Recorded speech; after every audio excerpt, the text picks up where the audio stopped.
Google is scarily accurate. Ooh, I don't like Google anymore. That is scary. That is scary. Hello friends, my name is Troy. Welcome back to my channel. I hope y'all's weeks are going great. Today I'm going to bring you back another book recommendation video because y'all have been asking, but with a little twist. A few months ago, I did a random book recommendations video where I had Siri choose random numbers and then that correspond to numbers on my shelves, and it was a super cool video. Now I wanted to do this again, but this time without Siri, with Google. So I have my computer here. I'm going to be just going up to Google and doing a random number generator. I'm going to be picking, how many shelves do I have? I got 1, 2, 3, 4, 5, 6, 7, 8, 9, 10, 11, 12, 13. So I have like 13 shelves with actual books on them. So I'll pick a number 1 through 13 and then that'll correspond to the shelf number, and then I will also pick a number 1 through like 20.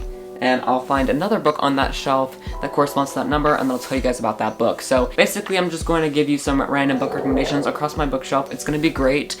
Make sure to leave a like, subscribe, and let's get straight into it. All right, we're going to We're going to generate a random number from 1 to 13. We have got 6, and I'm just going to take screenshots of what I get so that you guys can see them as well. Boop, boop. Oh, screenshot found. Okay, now we're gonna also do 1 through 20, and then, so we got 6, and then we have got number 8. So let's go find that real quick. Hey, let's go. We've got an ACOTAR book to start things off, and since this is a part of the series, I'm just going to get the first book in the series. This is a great book to read because we just got news that Sarah J. Maas is going to be adapting this series into a TV show on Hulu, so it's going to be really exciting. This series is basically about this girl named Feyre who's 19 years old. She is living in this village off the outskirts of this fairy world, and basically the fairies are coming into their world and stealing from them and kidnapping them, and like they're basically just bad creatures. And when one day she shoots one accidentally when they're in the form of a wolf, another fairy comes and takes Feyre to another world, and the Fey world, and she has to spend the rest of her life there. But you know, when she's there, there's like a whole different curse, and there's a whole different rules and regulations and laws, and she has to navigate the fairy courts as well as kind of try to escape the fairy world. So this is a really exciting story. It's a Beauty and the Beast retelling, and I definitely recommend it. So Google and Siri, this is like what I recommend, because Siri and Google recommend the greatest books. I might do a TBR video like this, picking one book off each shelf or something, because I love how they always pick the best book recommendations. So this is a strong start. Let's get into the next one. On the 1 through 13 track, so 1 through 13, generate 6 again. Okay, I see you. And then we're gonna do a 1 through 20. Okay, we got 18 this time, so a bit different. Let's go find that right now. Okay, it's another series book, so I'm gonna get the first one. So, Google picked the Scythe series by Neal Shusterman, and this is another great series, so I'm so glad that Google is picking out the best books. Like, I'm telling you, always use random numbers to generate, like, TBRs or books that you should read. Like you can see, like, I don't normally tab books, but I tabbed this book because it is so freaking amazing.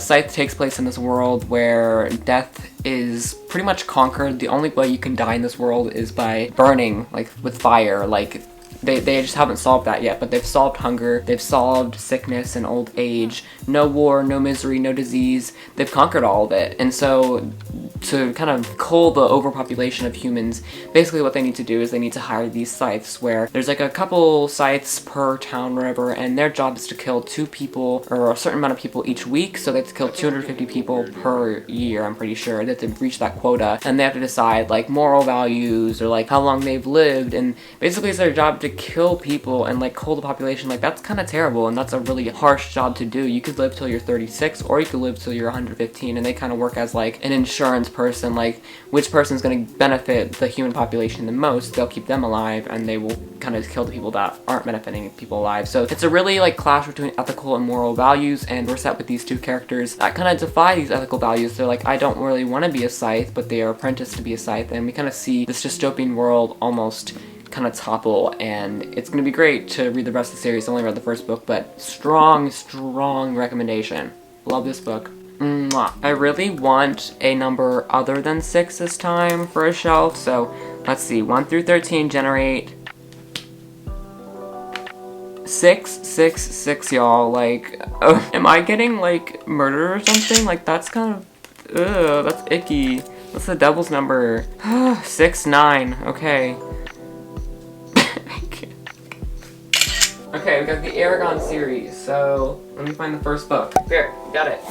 We got it. This is probably the series that it's like so odd because it's like I recommend it and also don't recommend it at the same time. Eragon is a series about this boy in this like kind of high fantasy village named Carwall. He's hunting in the Spine Mountains one day off the village and he finds this deer, but all of a sudden there's like this explosion, the deer runs away, and in its wake, the explosion leaves this like dark blue stone, and Eragon takes it back to his family. He's like, oh, we can kind of sell this for food because like their family is struggling. But when they take it, they realize that it's a dragon egg, and there are these monsters chasing after Eragon. He's starting to pose a threat, and the dragon egg hatches, meaning Eragon is one of the only dragon riders in this whole world. There are people after him, the emperor is after him. He needs to leave. He leaves with the storyteller in the village named Brahm, and he kind of teaches Eragon about dragons and like magic and fantasy and all that stuff that he needs to learn, and they all go off to the rebellion site, which is the Varden, and they're basically trying to overthrow the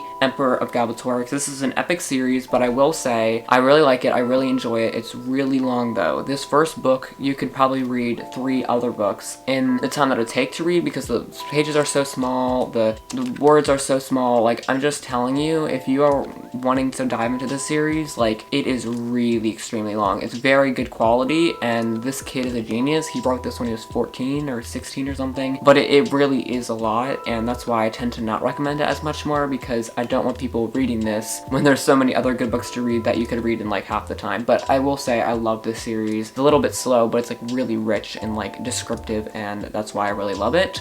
I try to reread this like every 2 years. Google is on a freaking roll. I did not think they would do this good, but we'll try again. So we'll generate a new number 10. Thank God. I'm already scared for my life, but like, we'll see. 1 through 20. What does it generate? 15. 9, 10, 15. No way. No way, no way, no way.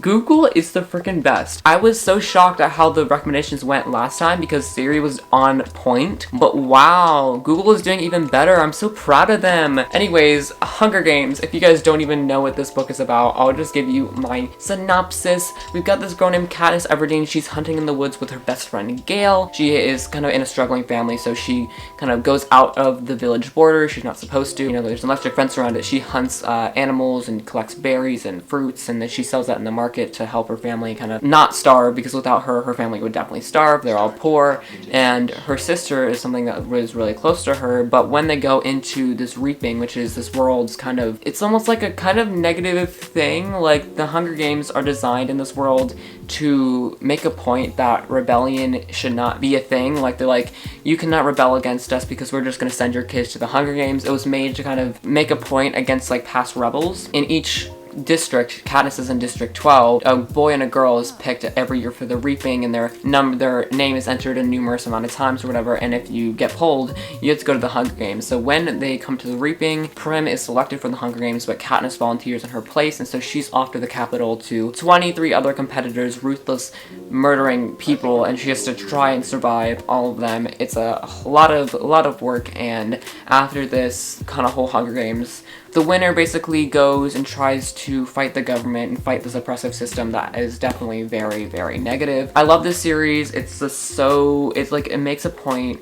It's really strong, powerful, emotional. Like, it is frickin' like really good to read, really good. And I feel like the energy of the world and Katniss and me when I read it, like, it's amazing. So I definitely enjoy this little dystopian book, and if you haven't read it, please do, or watch the movies. All of it is just amazing. Alright, Google could be on a streak. We have one more. I'm really hoping that they get this. Okay, 3, 1, 2, 3. It's one of my red shelves. Okay. Oh, there's something, I felt like something was flying. Okay, anyways. 1 through 3. Now we gotta go 1 through 20. Alright, please. 16. Okay. I believe in this. Please pick something good. Whew. Let's go! Like, okay, Google literally picked out my top 5 books. Keeper Lost Cities, ACOTAR is number 2, Eragon, which is in my top 5, Hunger Games, which is in my top 5. What the heck? Google is scarily accurate. Ooh. I don't like Google anymore. That is scary.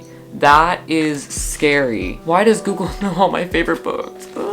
Keep the Lost Cities, if you don't know what it is, it's about this girl named Sophie Foster. She's 12 years old, and she's like in her school, and she's like a brainiac. Like, she skipped like 4 grades or something. She's 12, and she's in her last year of high school.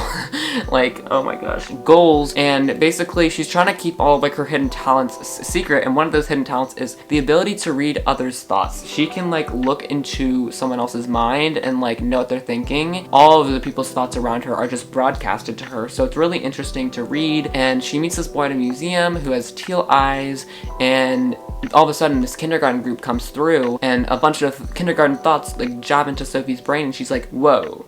And she's like, rubs her temples, she's like, wow, that just hurt, all of these thoughts just came into my mind. And then she sees the boy right next to her that's talking to him, also going, oh, this hurts or whatever. And she's like, did you just hear? And then he's like, Sophie Foster, you're an elf. And so this boy takes her all the way to the zoo to kind of like hide, and he's like, you have to believe me, you are an elf. And then he starts doing like little magic tricks. He like blinks in and out. He takes her all the way to the elven world called the Lost Cities, and she's like, I'm an elf. And all of a sudden she has to leave everything behind from her childhood. Her parents have to forget about her. That's like where they brainwash her parents, and she goes to the elven world where she knows and becomes this person that's really, really important. She has all these hidden talents. She becomes a part of this like group that she was designed to be a part of, and her genes were designed to like make her this like person that will fight against the rebels in this world. She's like what all the elves are depending on, basically. It's a strong, like the prophesized one, the chosen one, a strong chosen one trope, and she has to save the world. And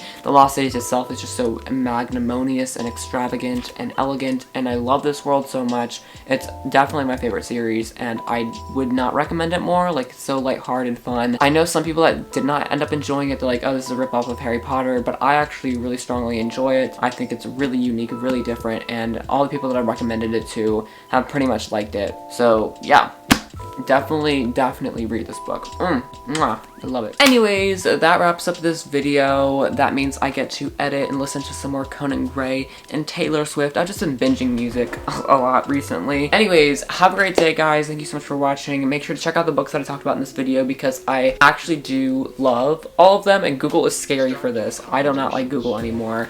If you enjoyed, make sure to leave a like if you enjoyed all the book recommendations. If you have read some of these book recommendations, make sure to comment down below. A lot of you have read Keep the Lost Cities, but I'm wondering about the other books as always. And comment, subscribe, like for more content. Turn on my notification bell because I know you haven't yet. And I think I will see you guys later. Thank you so much for watching, and have a great day.